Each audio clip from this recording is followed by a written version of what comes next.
Inspector Matt McCormick here, who he replaced Deputy Inspector Reed, was transferred to 7th Precinct. Officer Claudia Delgado, Officer Ferrara, Officer Wendell, or co-officers, you know most of them. I'm going to have a guest speaker tonight, Ms. Siela Bynoe from Huntington Housing Authority. She's going to give us a brief overview of her job and I guess take a few questions at the end. I understand you have another engagement to get to. So we're going to depart from our normal routine. I'm going to let Ms. Bynoe have the floor here, and then we'll get started with the rest of the meeting. Thank you, Inspector. No problem.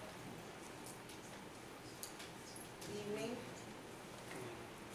As mentioned earlier, my name is Siela Bynoe. I'm the Executive Director for the Huntington Housing Authority. I've had the pleasure and the opportunity to meet with many of the audience members, but I met with members of the new regime over at the 2nd Precinct, and we thought it would be a good idea that I come down this evening and share a little bit about our policies, procedures, and our program. So the Huntington Housing Authority is an organization, a federally funded organization that provides public housing to residents throughout the town of Huntington. We do that in 2 ways. We have projects, developments that people live in and we are the landlords of.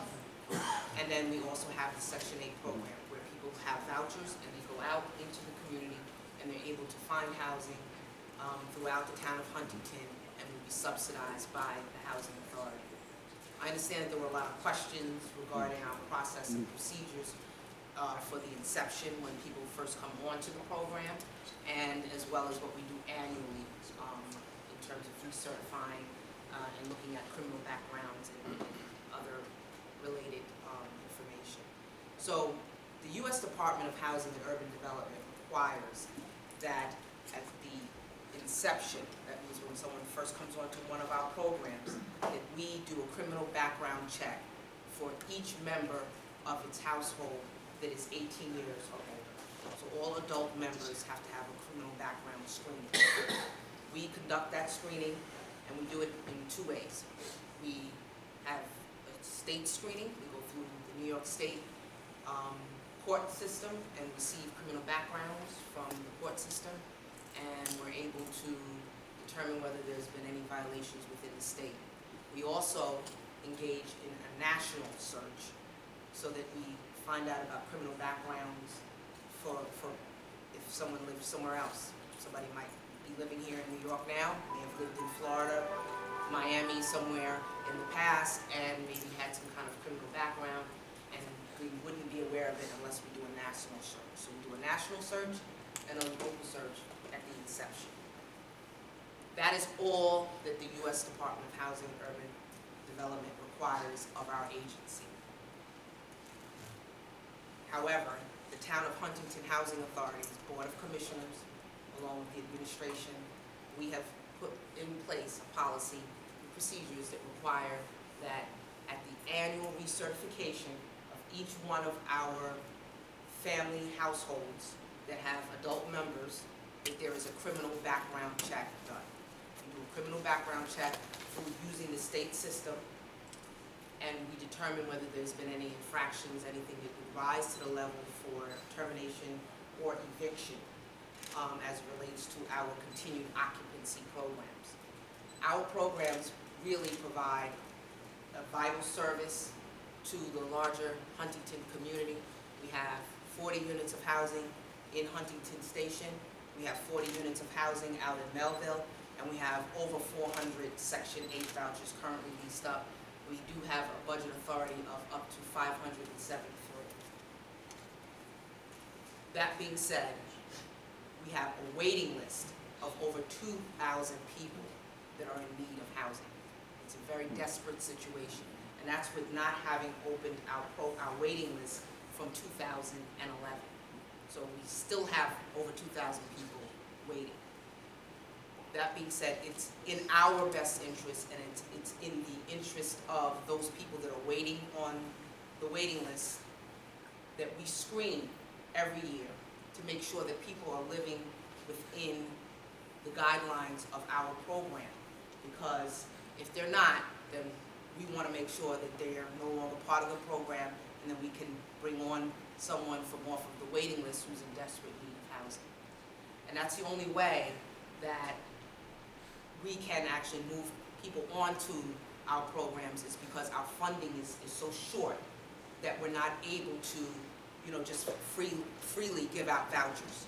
So we annually do our screening, and if we find that someone has committed a crime that exceeds what would be our threshold for criminal activity, we immediately move forward in either an eviction, if they are renting from us, or termination.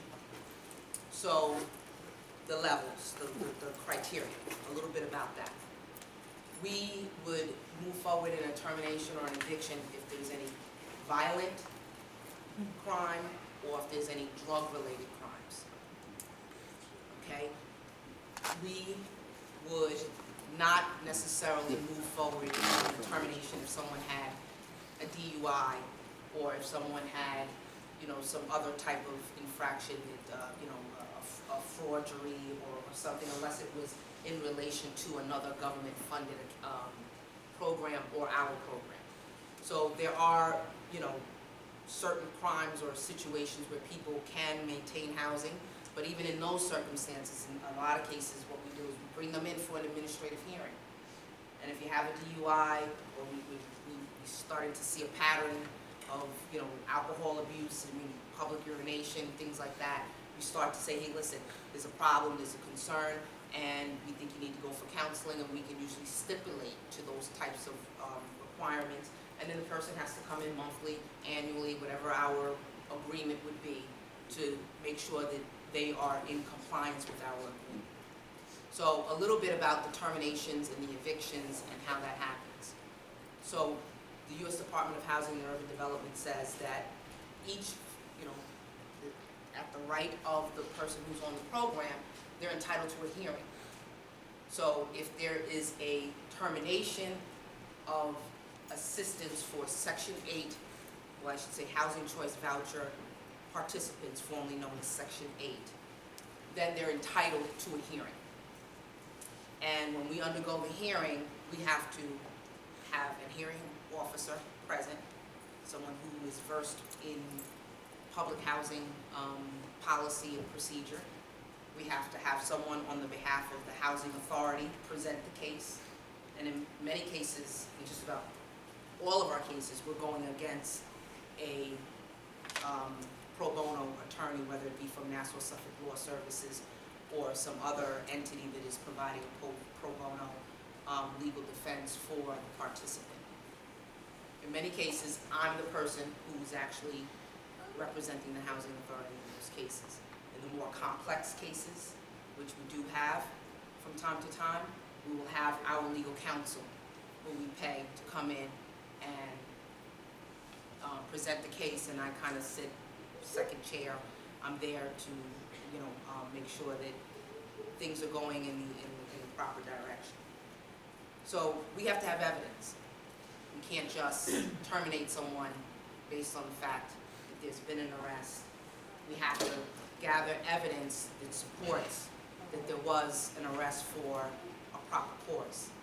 In many cases, what we do is we've called in police personnel to come in and actually testify. We subpoena individuals, police individuals, to come in and provide us testimony.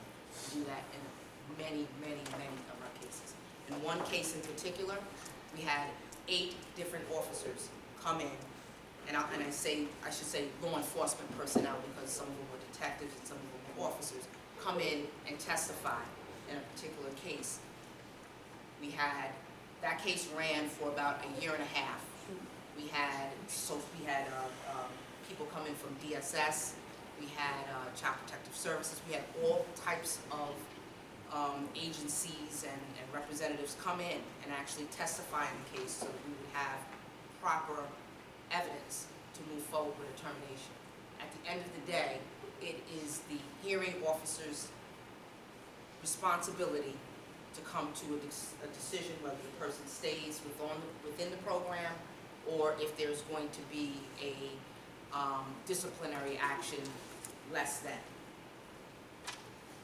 In many cases, we win, we get terminations. It doesn't always end there. From there, Nassau Suffolk Law Service, or whoever the pro bono attorney is, has the right to then ask that there be they can file federal cases against us. They make a federal case out of it, right? So we end up in federal court. And those can be very costly endeavors for the housing authority, but we have a responsibility to defend those cases, and we go through those cases. We go through the process. In that same particular case, where we had over a year and a half of hearings, schedules, and we had about 8 or 9 law enforcement personnel come in and testify, and people from Department of Social Services and the like. We got a termination in that case. We received a federal suit from 2 different angles. We received a federal suit. We were successful in both, but not without spending $5,000 up at, which was the maximum, which was our deductible. That's what we paid out of pocket for defense of that case. Our insurance company paid in excess of that, and in the other case, we paid $4,925, something to that effect. That particular case did not require that the insurer pay anything in addition, but we paid almost $10,000, and that was just outside legal services. In this particular case, it was a very complex case. Our legal counsel presented that case, so it was thousands of dollars in his representation each time he was involved in the case. The subpoenas cost us something. The hearing officer cost us something. So to that end, I would say that we spent somewhere around $14,000 to $15,000 in one particular case. And I just want to be clear that what the Town of Huntington Housing Authority Board of Commissioners had committed to do, in partnership with Suffolk County Police Department and in partnership with the Town of Huntington Code Enforcement, is in excess of what many of our neighbors are doing, because the code, the Federal Code of Register says we only have to do it at inception. We're doing it annually, and it's a manual process where we go in. I have a staff member who's putting in the names, the date of births, the social security numbers of those individuals to see if there's a criminal background. It pops up, it pops out, then there's a process that they sit down, they're going through, they're screening, then if it bumps up to a level, then it comes to me, then I look at it, and we move forward from there, okay? There's a second process that we have for obtaining criminal information for people who might be on our program, and that, again, is in partnership with Suffolk County Police Department and Code Enforcement with the Town of Huntington. We get a list of individuals who were arrested within Huntington area, and we take manually those names and bounce them against our database. If there's a match, we move forward.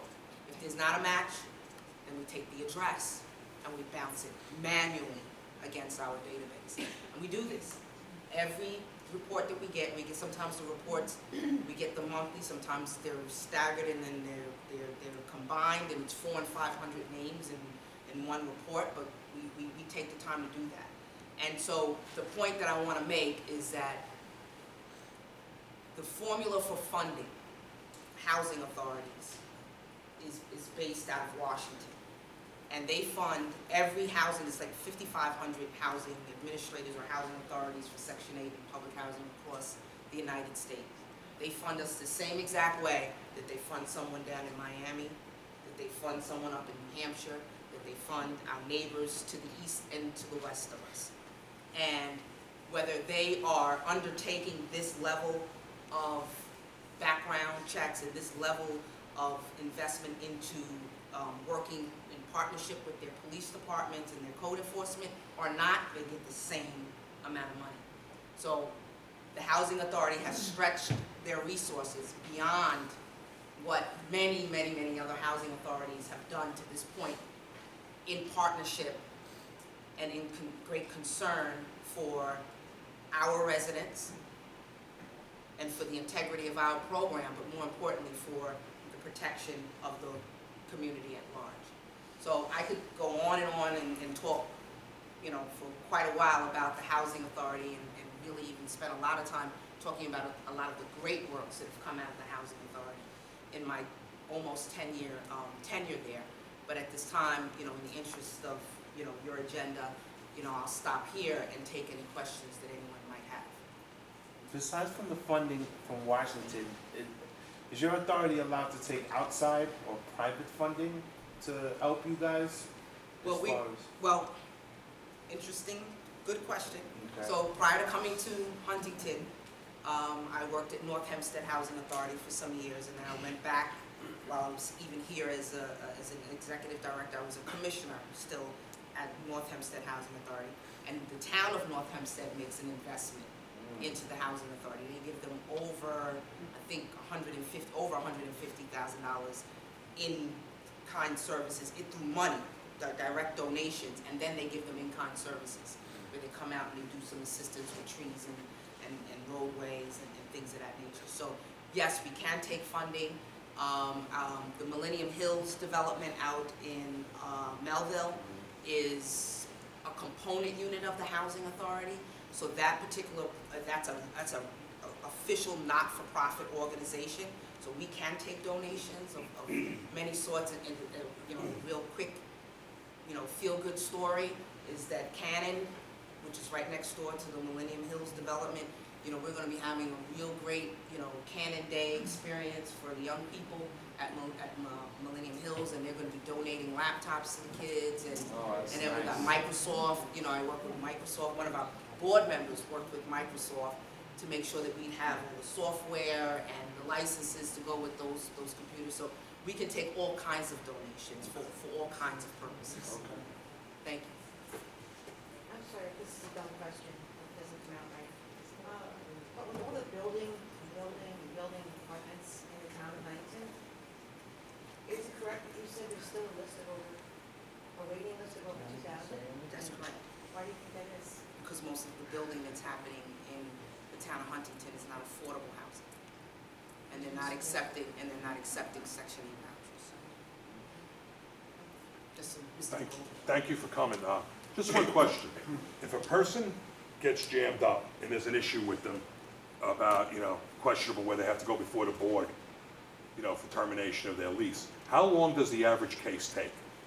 So, Like, say somebody has definitely, like, they have a misdemeanor, right? I guess a misdemeanor could also have your... if it's a violent misdemeanor or a drug misdemeanor, Okay. yes. Now, So- if you have a case like that, ma'am, how long does that case usually take to go through the process? Is it 3 months, 4 months, 5 months? So they can range, right? I just told you about a case that went like But there over was a year lot and of money half. involved That was a because it very complex case, Right. and that case was different. So Like the average case I'm talking about, ma'am. I have to answer this in Okay. my way to be as, I guess, accurate as possible, okay? That case that went a year and a half and some, that was what we considered to be an illegal occupancy, where the person who was committing the crime was not a legal occupant of the property. And we found out that they were illegally occupying the property, and those take longer, because for us to get the evidence and to build the case, those can take extremely long to do that. Now, in a case where,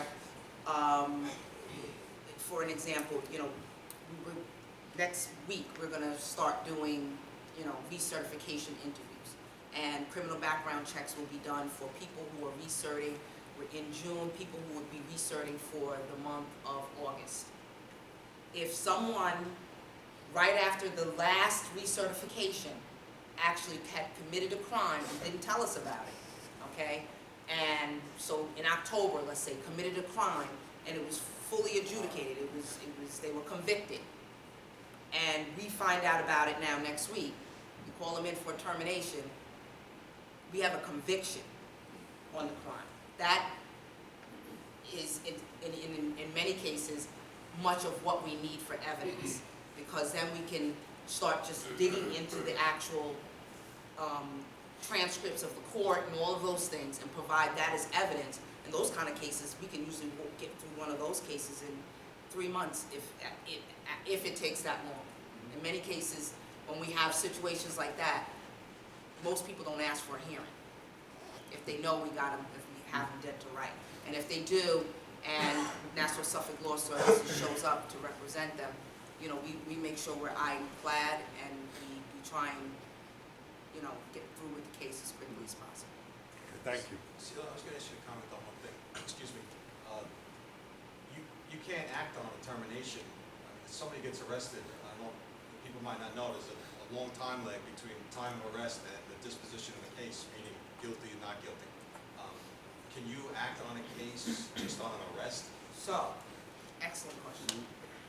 HUD has just delivered down a new directive to housing authorities because in the past, and I know Mr. McGoldrick knows this term, and Mr. Harris was here, you know, and Mr. Whelan, I know he knows it's the one strike rule, right? HUD had said with the one strike rule, somebody gets arrested, that's all you need is the arrest, you can terminate. Housing authorities across the United States are running into challenges based on civil rights of those individuals because they've only been arrested, not convicted.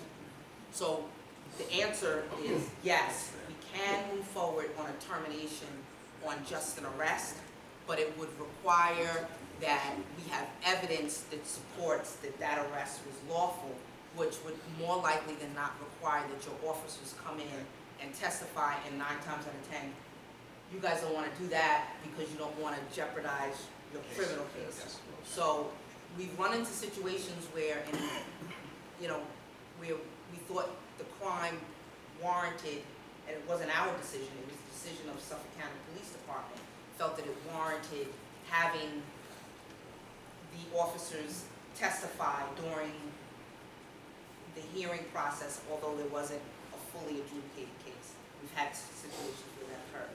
But a lot of times when it's an illegal occupancy, I don't have to worry for a termination.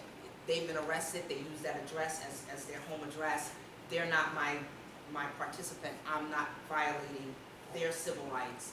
They violated the continued occupancy by having someone live there unlawfully. Yes. When you speak about the non-legal, residents of a home and stuff like that, who monitors who is living in home on a voucher? So that's a tricky situation, right? Because we go out annually, we inspect. That's another thing that we do, which is, you know, in excess of what the law requires. HUD has recently handed down, I think about 3 years ago, a regulation that says that we don't even have to inspect annually. That if someone passes, or a unit passes inspection this year, we don't have to inspect them until 2018. But the board has said, no way, no how, and I agree with them. We'll inspect every year. So we go out every year, we inspect. A lot of times when you show up, not a lot of times, when we show up, they know we're coming. I have to let them know. I don't have keys to come in without, you know, having given them forewarning. That's different for the units that we own or we manage directly, because we do have keys and access, but we can't just, it has to be within, we have to give notice, or it has to be a genuine emergency for me to go in without any kind of notice. But that being said, 9 times out of 10, I'm going to hear about it from one of you good people. I'm going to call up and leave with some, a lot of times I get anonymous tips. 4 or 5 o'clock in the morning, someone's telling me someone's living there illegally. A lot of times it's the ex-girlfriend of the current boyfriend of someone else who's calling up and telling me. And so I'm getting all kind of tips. And, you know, we're limited as to how much investigations we can do we don't have private eyes on our staff. But we can do a special inspection, and we can, you know, talk to the landlord and see if the landlord would corroborate, you know, the anonymous information or the information we're getting, give us any, evidence that support that someone's living there illegally. But honestly, that is one of the harder things to really prove. Even when we send a note, if I get, and we're going out to do the inspection, they pack up everything that belongs to the other person, and it's gone. Right. So unfortunately, sometimes the only way to catch those people are through the criminal background check when I'm back in using just the address. Yes. Again, I want to echo Jim's thanks for coming. It's very informative, very transparent, and we all appreciate that.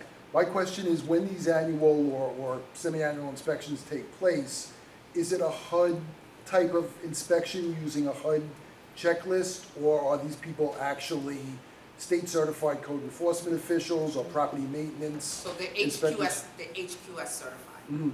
I'm HQS certified. Mhm. So that means you went out and you've taken a course, and you're usually out at this course for, I think it's a 5-day course, and they take you through, the whole process of what would be a pass, fail, or a deficiency in HQS, in the HQS realm Right. of inspection. So we're inspecting, the boilers, we're inspecting, the plumbing, we're inspecting, we inspect to make sure, certain things can't be, you just can't call a bedroom, because you say it's a bedroom. Right. It has to really meet the criteria for a bedroom.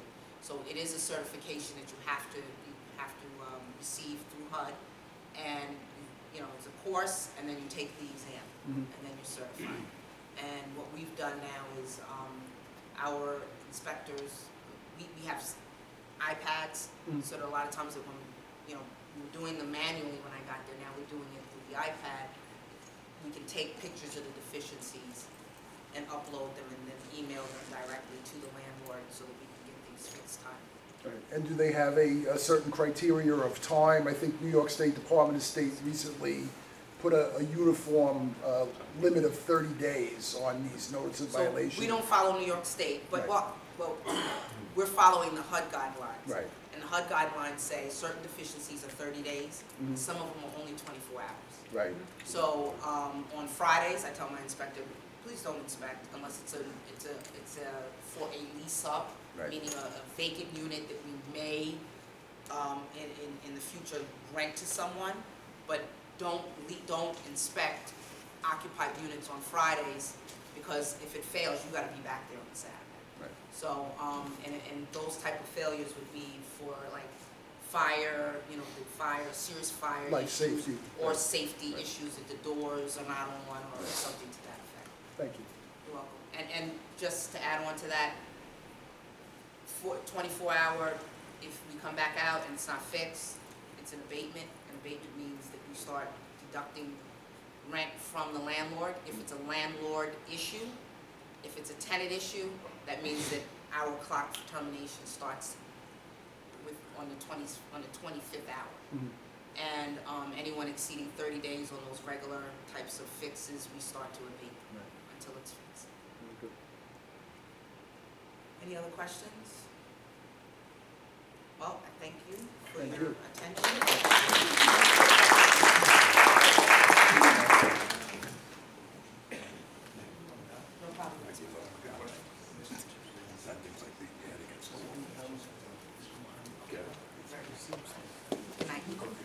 Good night. Thanks. All right, Good job. getting on with the program here. As I usually do, most of you know we've had, under our new police commissioner, the amount of search warrants that we do every month around here has increased substantially. Since our last meeting, we've done 3 drug search warrants, all 3 in Huntington Station. They're all, thanks, Jim. These are all continuing investigations. I don't really want to name names and addresses. I'll give Pulaski Road, 7th Avenue, and Maplewood are the 3 locations. The one on Maplewood didn't turn out so good, but the other 2 were very productive. So these are cases where our detectives, narcotics detectives, gain evidence, enough evidence to go before a judge, get a search warrant, and then at 6 o'clock in the morning, we come in and knock the door down and find drugs, guns, whatever, and make arrests. So since our last meeting, as I just said, we did 3 of them, and 2 were successful. God bless you. And we've definitely more than doubled the number of search warrants this year that we've done this time last year with our, under the guidance of our new police commissioner. Moving on, in conjunction with the town of Huntington, the town also gets what they call administrative search warrants, where they they'll go to a house which is not up to code, has various violations, maybe there's an extra structure on the property that doesn't have a CO, certificate of occupancy, any kind of housing type violation. So back on, I don't have the date down, but I believe it was May 25th, we went to two of them, 104 West 21st Street and 46 East 12th Street. Now, we're not kicking down doors on these, we're going in, knocking on the door, and usually the people there, we go with the town just to assist, then the town pretty much takes over and goes through the place. They'll issue numerous summonses to the people who are there for, as I just said, it could be anything from a deck that isn't on your, that doesn't have a CO, or extra rooms in the house. What we're trying to do is cut down on the number of houses in town that have been cut up into illegal apartments. Right. So, very successful on that day with hitting those two places, the addresses I just gave. I'll move on to some of the noteworthy events that we've had during the month. Chris, Sir, just a note on those two. One had 17 summonses and the other one had 11. okay, thank you. That's a lot. That was so, as I said, both of them worked out good as far as the investigation. Since our last meeting, I usually go through by date. I know we've had some significant incidents, so I just usually go from the last date of our meeting and take the significant incidents from then, give you a brief overview. I don't really provide too much information if most of these things are under investigation still. So on May 13th at about 2:26 in the morning at the 7-Eleven in Greenlawn, we had a store employee who was there by himself. Male enters. Had at first what appeared to be a gun. He was attempting to rob the place. The person behind the counter observed that it wasn't a gun, so he didn't open up the cash register. A little bit of pushing and shoving ensued, and the robber took cigarettes and fled, and that was the end of it. So that case is still under investigation. Don't really have any suspects at this time. Got some video from the store, but as you can imagine, the person's all masked up and hooded up. So that case is pending right now.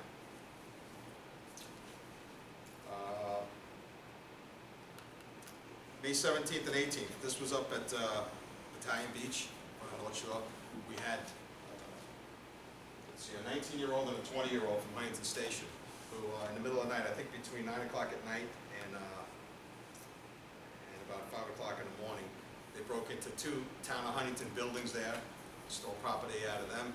They were able to unlock a dinghy. They rowed out to several boats that were in the harbor, I think at least eight, caused all kinds of damage, stole all kinds of property from these boats, technical equipment, I guess GPS type equipment. Anyway, later that day we were able to make an arrest. One of our officers found one of them wandering up by the beach. I think it was someone intoxicated. He was arrested. He ended up admitting to it. And he gave up his friend who was arrested later that day. So that case was cleared. But it inconvenienced at least 8 people who owned the boats, not to mention the Town of Huntington's 2 buildings that were down there.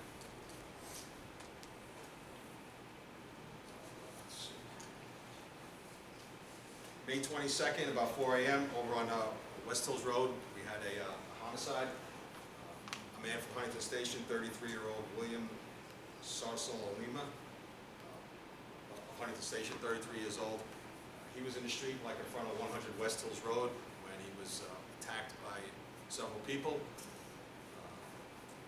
He was taken to the hospital by the ambulance where he died. So that case is under investigation by the homicide squad. Someone had called 911 to report it, and the investigation is continuing. So it wasn't a shooting, I'll tell you that. It wasn't a shooting, there was no shots fired or anything like that.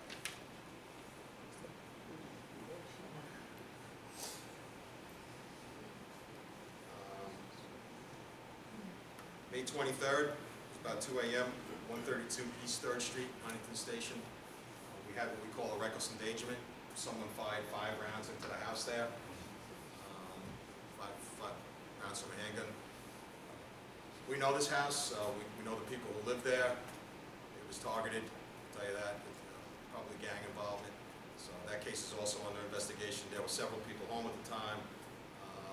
Some of them cooperated with us, some of them didn't. So, like I said, the case is investigating. So.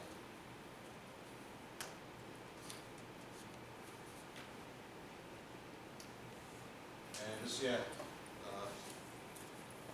later that week. This was on May 25th, about 3:17 a.m. This is in Huntington Village, Clinton Avenue. You probably saw this one too. We had another homicide up there. That was among two men who knew each other. The victim was a 39-year-old man from Bayshore, Edwin Rivera, and the suspect arrested later that day was Samuel White, 32 years old, of Brentwood. They had some kind of dispute on Clinton Avenue, right in front of the bar there. We don't think it had anything to do with the bar or the town, actually. It was just, that's where they happened to end up being. It was they had a girlfriend in common. I forget which one. One of them was the new boyfriend, one of them was the old. I think the guy that got arrested is the new boyfriend.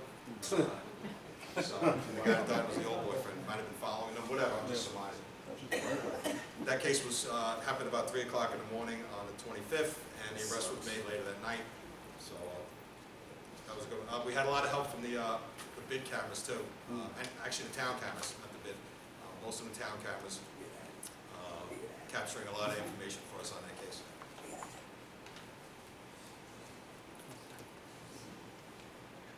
So we have our 7-Eleven in Green Lawn again, which has been a popular place. We had it on let's see, May 28th, about 12:30 in the morning. We had a 22-year-old male from Lindenhurst was just leaving the 7-Eleven, and 3 subjects come out of the darkness. One of them had a gun.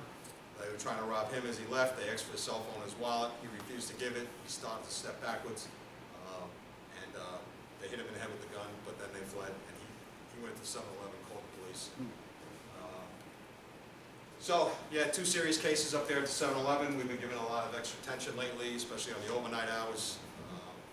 Try to prevent that type of crime there in the future. We don't think the 2 were related. The first robbery I told you about was more like a robbery of the store, and the second one was they were trying to rob a person as he left, and that one was by 3 people. No suspects in either one of them at this time. So the cases, those 2 cases are still being investigated.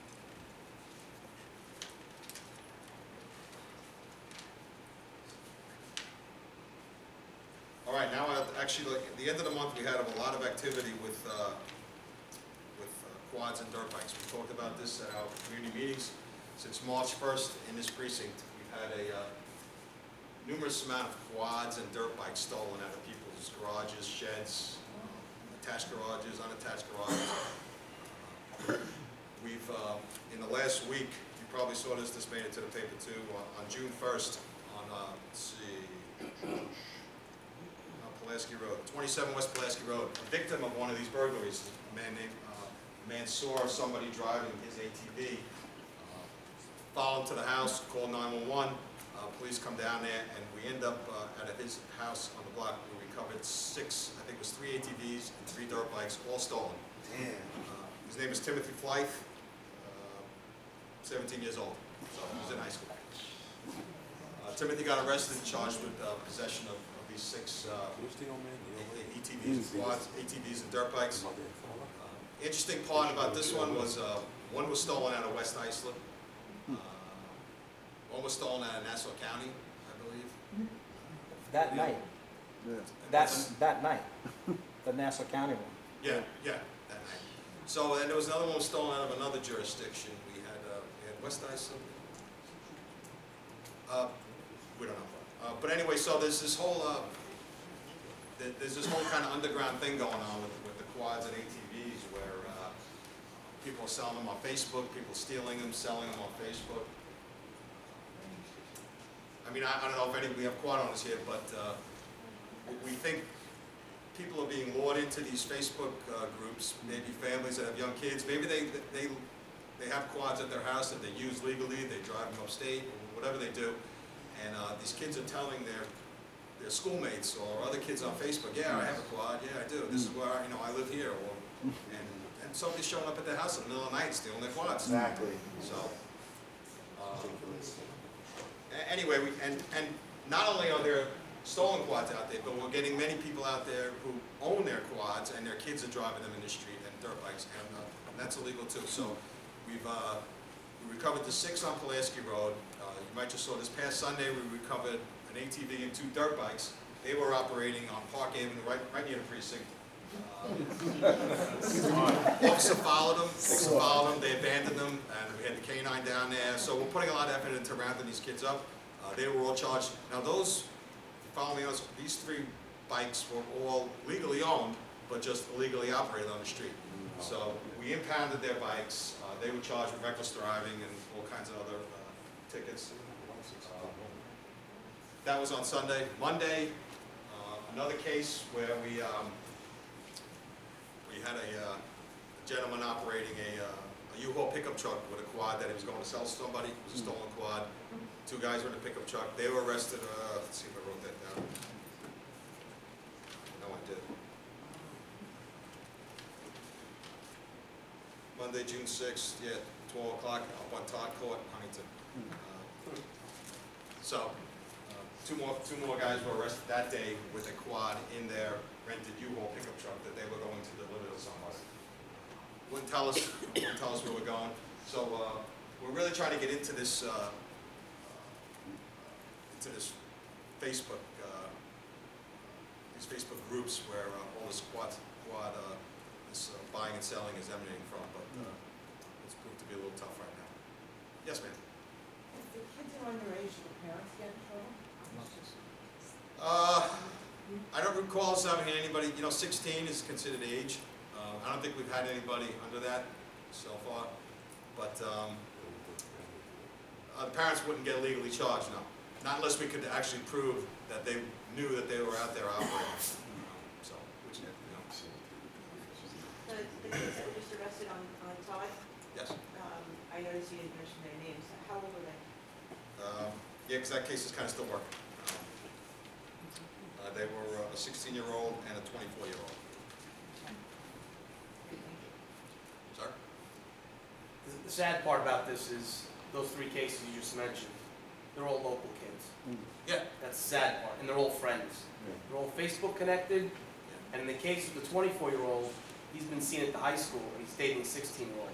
And that's the other concern. So you know what I'm talking about? Yeah, I'm one of the ATV owners. Yeah. I'm one of the ATV owners that was robbed. They stole my children's quads, 3 of them. So, that's the sad part, that they're locals. Yeah. That was the more upsetting part, to be honest. Now, what happens when you guys catch them on the road? If they're riding illegal on the road and you catch them, what are they getting charged with?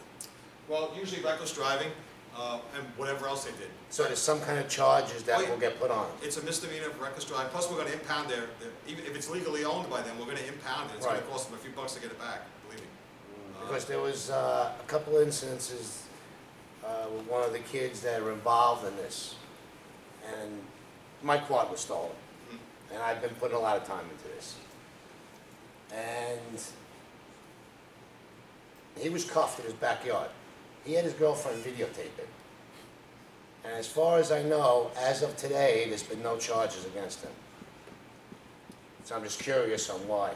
Yeah, I would have to get the specifics from you, so, and maybe get back to you on that one. And I've called to talk to the detective a few times. I can never get him on the phone. Yeah. I mean, I'm getting frustrated. Yeah. We'll take you, what are you taking notes? I'm sorry. For me, it's difficult. My locks have been cut. My security cameras have been disabled in the course of 2 months. Yeah. It's my wife, my 3 kids. So at this point, it's getting pretty serious.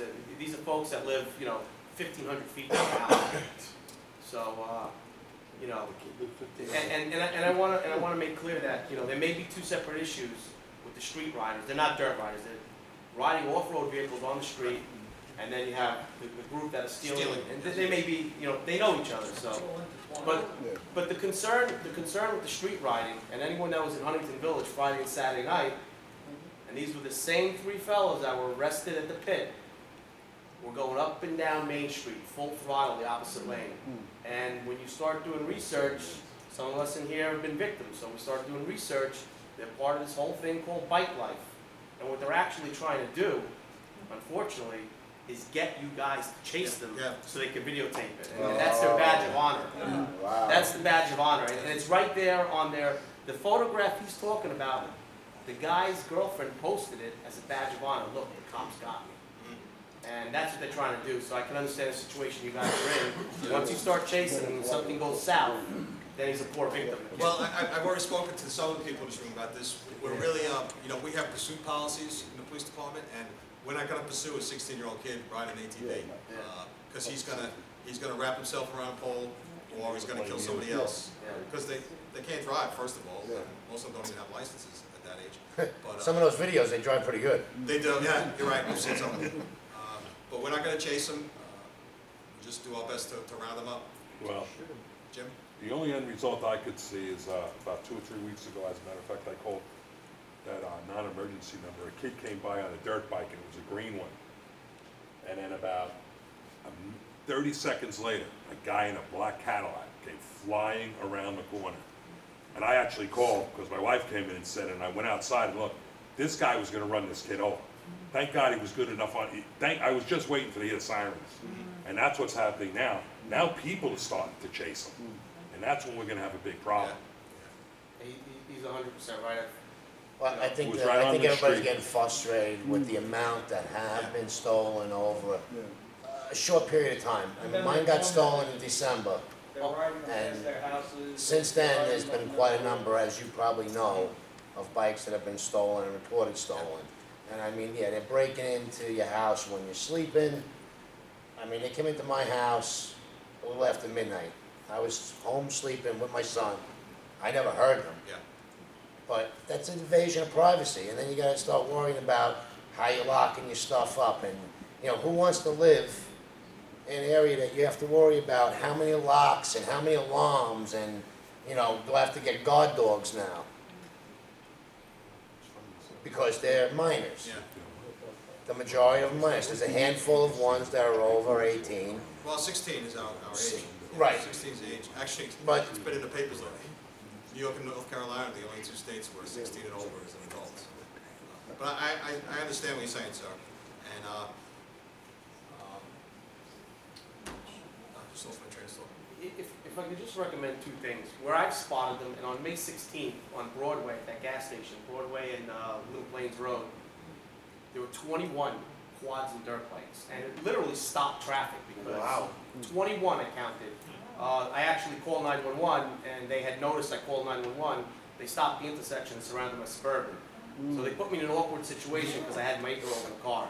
So, a couple more steps and they would have had to dial 911. That's besides the fact. So 2 things maybe we can do. They're meeting at the gas stations. We could reach out to the gas station attendants and give them the heads up, maybe not to give them fuel. And some of these kids are 16 years old, Whitman and Huntington High School.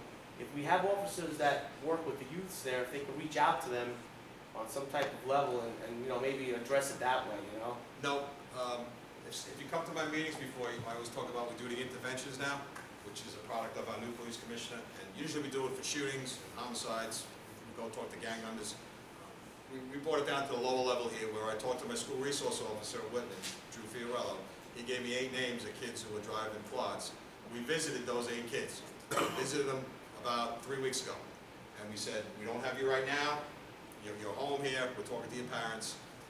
We're coming for you. We're looking for you. 2 of those kids got arrested yesterday. I guess they didn't take the warning. Not yesterday, Monday. 2 of those kids got arrested Monday with the stolen quad up on Todd Court. So, we're trying to get out in front of it. I feel the pain if you're a victim of a crime here. We're trying to do our job to get out in front of it. And obviously in this case, it wasn't successful. So, I seen on the, not to get off the quads, but I seen on the news this morning, I just wanted to give a hoorah because I know the guy hit a store in Comac, the Knife Point robbery they caught. yes. And I seen the commissioner at the press conference, so. Nice, yeah. Actually, I knew this was going to happen. Once NYPD started getting hit, the resources they have there, and I knew that they weren't going to let Nassau or Suffolk County catch this robbery. So, New York City detectives caught him today, or this afternoon. Luckily, he hadn't hit this precinct. I think he hit the 4th precinct down in Babylon and Comac. Yeah, we hadn't seen him in this precinct yet. Okay, I thought it was Comac, so I didn't. It was the 4th precinct, The so 4th Comac, precinct? yeah. Okay. Ma'am? Is there a way that you can involve like an intervention type of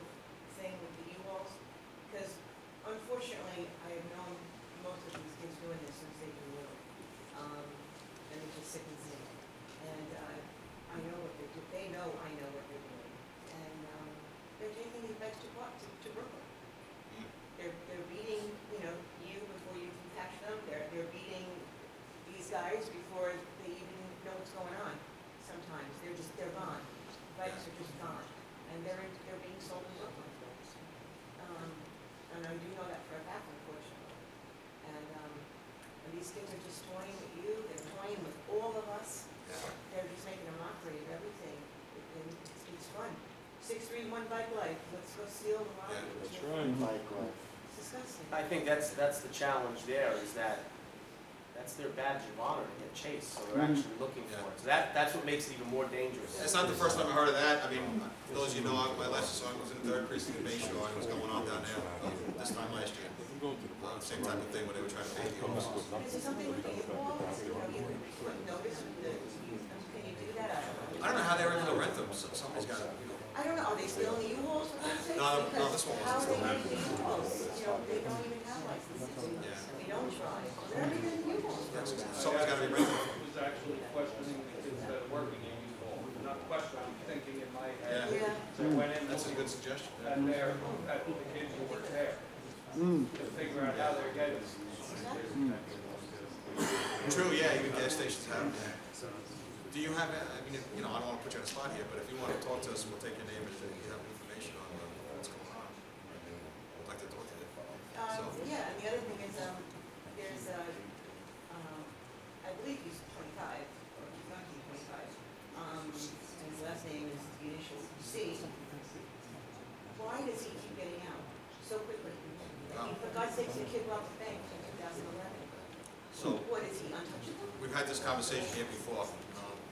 He's a criminal, he's a serial criminal. It's Yeah. ridiculous. You And know, he's hanging out with 16-year-old kids, hanging out with little kids, and, and just corrupting. the first thing is, we don't have, I don't have jurisdiction of the courts. They're responsible for that. The first thing I will say is none of us here can afford to keep anybody in jail. Any of us who pay taxes, none of us could afford to keep everybody in jail for as long as we want to. So the courts have to do their thing. I see people all the time that I know shouldn't be out there. I know they're going to get hurt if they get out. So, and we've taken our intervention to that. Jim, you had the kid that got slashed over by you on 13th Street in Depot a couple of weeks ago? Yeah, 14th. 14th. We tried to get that kid. Yeah, he wouldn't did it. press. He's out. Yeah. He's out. The kid who did it. So, If he won't press charge, what are you gonna do? yeah. Maybe he won't come back to Huntington Station, because next time he might cut his throat. So, Yeah, it was a friendly fight. Mary heard that she was in the pool, she heard that. yeah. They got out of a car or something, and it actually started on 14th, but they were screaming she said she heard 2 guys screaming. And the next thing she heard another guy whining. Yeah. But, they get released based on the amount of evidence presented or how much the witness is cooperating or the victim is cooperating. Sometimes victims of crimes, believe it or not, don't want to cooperate any further than the arrest. So, it's kind of- The incident down in the bar. Casey. Yes. What's? So that was a dispute inside. Friday or Saturday night during the village, two guys bump into each other, and next thing you know, they thought they were throwing punches, and one guy got stabbed in the side of the head. We actually had some pretty good video of that one, which went out to all our patrol cops today. We don't have a name of the suspect, but as you can imagine, a lot of these places have video when you come and go. So we're working that case. We're going to see if anybody knows who it is. About 2 or 3 weeks ago, we actually, that place has come on our radar a little bit, and we actually, my officers went in there about 1 o'clock in the morning, cleared the place out. We wrote them tickets for being overcrowded. So we conducted what we call an SLA inspection, State Liquor Authority. So we went in there 2 or 3 weeks before this, and they did some work down there, issued them some tickets, and then this happened. So we'll be on them again. So, yeah. Jim? Does the town know about that? Did you let Joanne Reyes' office know about there was an issue there with a stabbing? Do they have all the paperwork? So if they reapply, because they have to reapply for their State Liquor Authority license? Yeah. And this way, if she doesn't have that, because she has to send that up to the SLA when they look at her license, the license into that place, and that incident could take that license away from them. Well, we did a referral. Okay, We cool. notified the SLA, Thank you. yeah. I just want to make sure, because years ago, there was always a problem with that not getting done. And that's the reason why some of these bars are still around, not due to your fault, but you're playing catch-up. But thank you. Okay. There was a report on News 12 about a new uptick in Huntington Station. I don't know if they were just hyping the story, but Sir 13, some new gang that's rearing its head on the island. Have you Yes. seen any type of incidents or? I saw the same news report, but we haven't seen any of them in Okay, good. in Huntington Station. Okay, Not that gang. okay. So, there might be, but we haven't seen them. We They haven't turned seen up with us. I did, actually, I skipped over the last thing, most importantly, if anybody was driving by the precinct this morning, that big car fire on Park Avenue, the whole place, the whole area shut down. What it was a 10-wheel truck, I believe, caught on fire about 5 o'clock in the morning. The driver bailed out, and it was just a mechanical issue. The whole thing went up, and then he ended up having a diesel fuel leak, which went into the sewer. And once it starts, the diesel fuel, that starts an environmental problem. So Is that that was what up. the choppers were for Yes, also over there? News 12 was doing the whole thing. They weren't police choppers. Was there any news about the security guard pickup truck at St. Anthony's? Was this mechanical? Was there any? No, that wasn't criminal either. It was just, Just what happened? yep.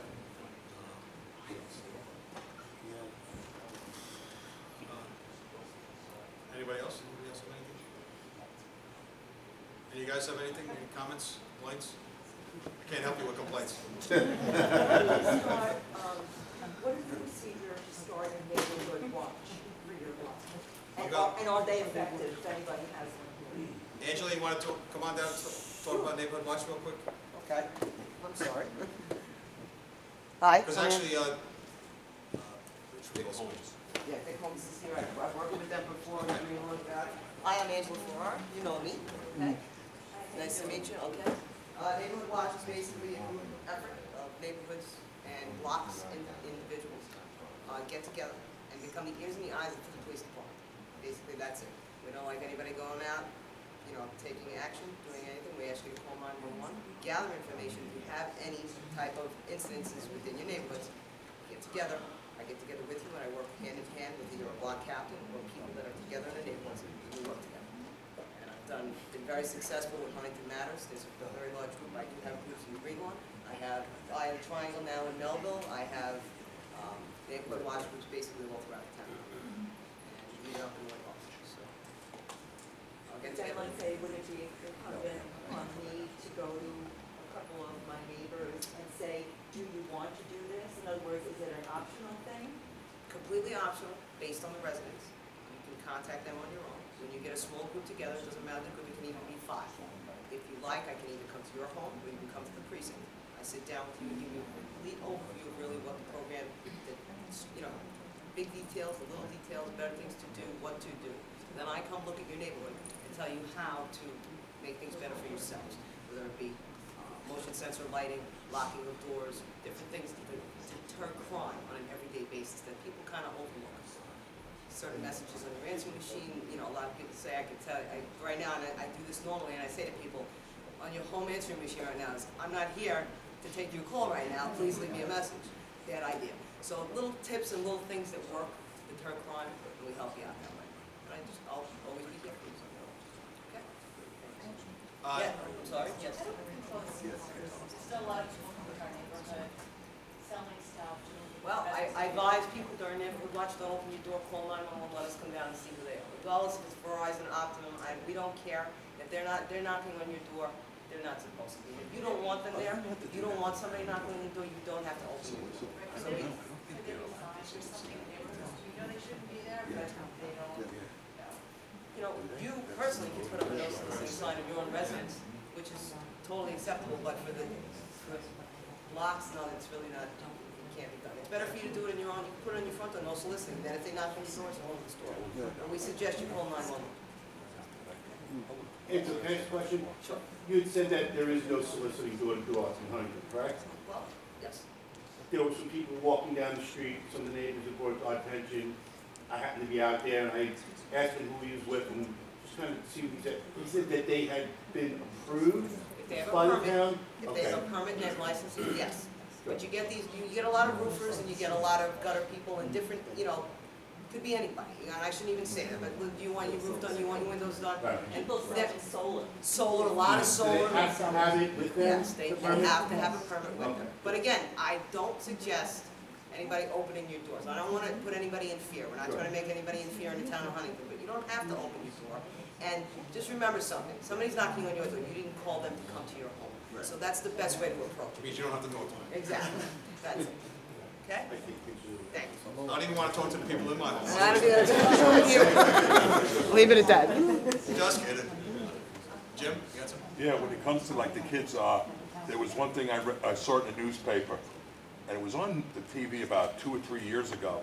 The kids selling candy, the kids coming to your door selling candy, and then most of them, at that time, they were coming out of Jamaica, Queens, and the Bronx, and these people, they come out in a van, and these people that are driving them are not nice people. So when you see those poor little kids walking around selling candy, call 911.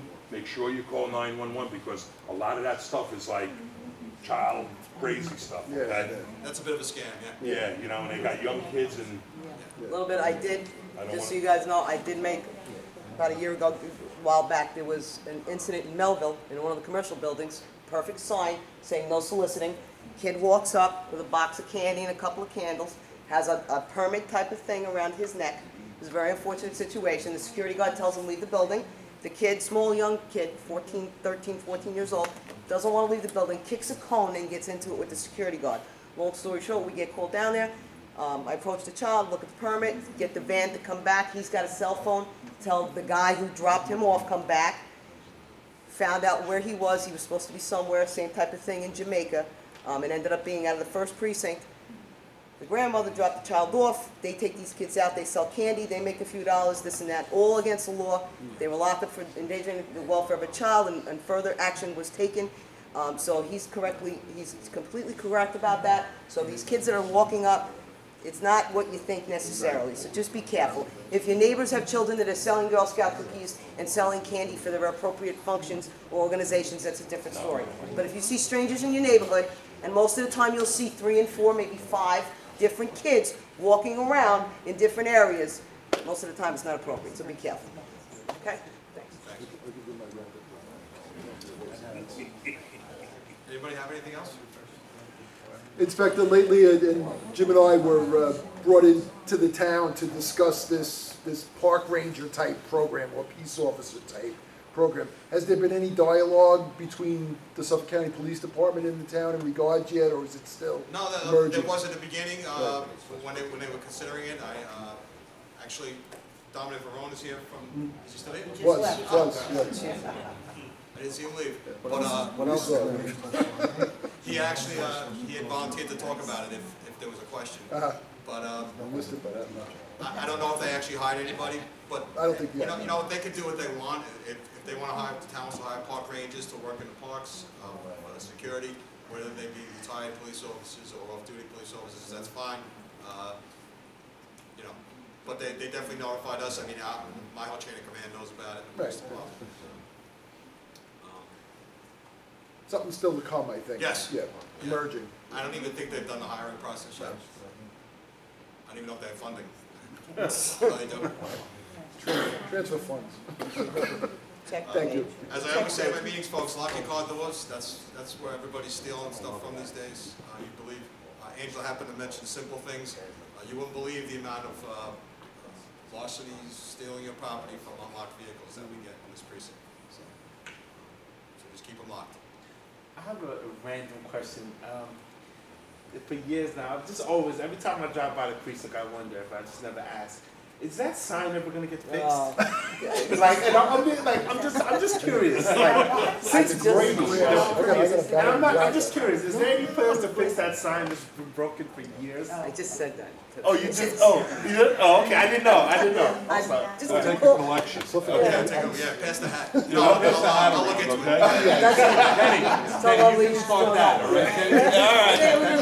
Yeah, Yeah, all right, cool. Let this slide. DPW, it's coming. Good start, Kenny. That's okay, we got it. Make it up. always wondered. Yeah, you're right. We got other issues. If you notice, there's a house that backs right up to the front parking lot there. Yeah. Just north of the precinct.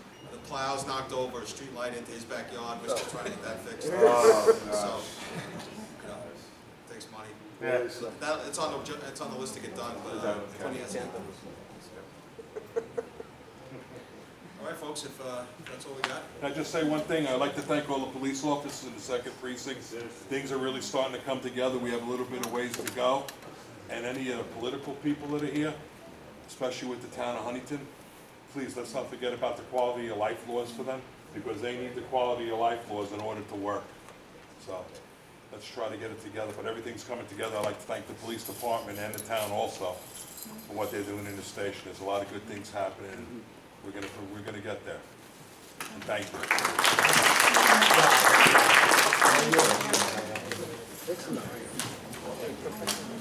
It's June.